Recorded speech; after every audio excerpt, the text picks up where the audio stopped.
Hello दोस्तों, हमारे पास question दिया गया है।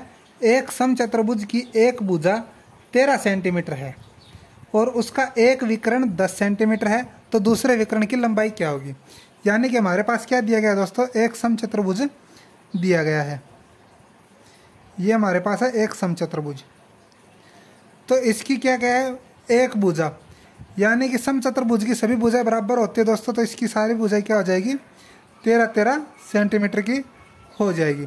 और इसने क्या किया है, एक विकर्ण की लंबाई दे रखी है 10 सेंटीमीटर। तो इसके दो विकर्ण होते हैं, एक ये और एक ये विकर्ण क्या करते हैं दोस्तों, एक दूसरे को समद्विभाजित करते हैं, यानी कि दो बराबर भागों में बांटते हैं। तो इसने इसके मान लेते हैं हम लंबाई, इसको नाम दे देते हैं ABCD। AC की लंबाई दे रखी है 10 सेंटीमीटर, तो 5 सेंटीमीटर ऊपर रह गया, 5 सेंटीमीटर नीचे रह गया। और ये विकर्ण एक दूसरे को काटते हैं, 90 डिग्री पर काटते हैं।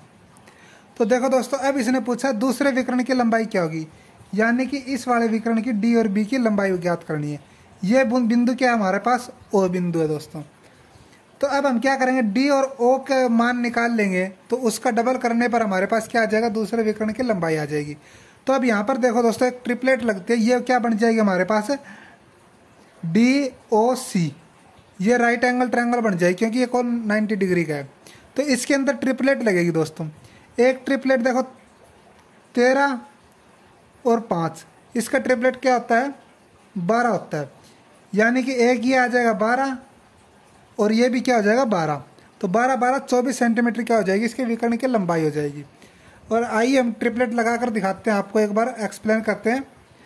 तो क्या आता है फार्मूला, कर्ण का स्क्वायर इक्वल में लंब का स्क्वायर प्लस में आधार का स्क्वायर होता है।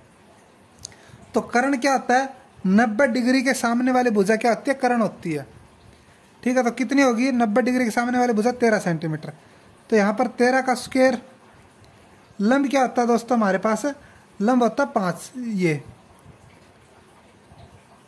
5 का स्क्वायर प्लस में आधार क्या हो जाएगा हमारा, ये हो जाएगा दोस्तों।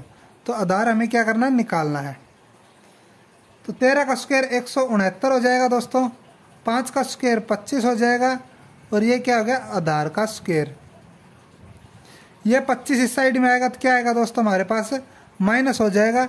यानी कि 169 माइनस 25 इक्वल में आधार का स्क्वायर। ये बच जाएगा हमारे पास 144 इक्वल में आधार का स्क्वायर। ये स्क्वायर इस साइड में आएगा तो क्या हो जाएगा दोस्तों, रूट में कन्वर्ट हो जाएगा। तो आधार क्या आ जाएगा हमारे पास, 12। तो ये आधार 12 आया दोस्तों, ये इस ट्रायंगल का आया है। यानी कि यहाँ से लेकर यहाँ तक आया, हमें निकालना क्या है, D से लेकर B तक की दूरी। तो हम क्या कर देंगे, डबल कर देंगे इसका, 12 गुणा में 2 24 क्या आ जाएगा, हमारे विकर्ण की लंबाई हो जाएगी दोस्तों। यही क्या हमारा answer, option number A is right. उम्मीद है कि दोस्तों वीडियो पसंद आई होगी। चैनल को लाइक शेयर सब्सक्राइब करना मत भूलिए, ताकि आने वाली वीडियो का नोटिफिकेशन आपको जल्द से जल्द प्राप्त हो सके।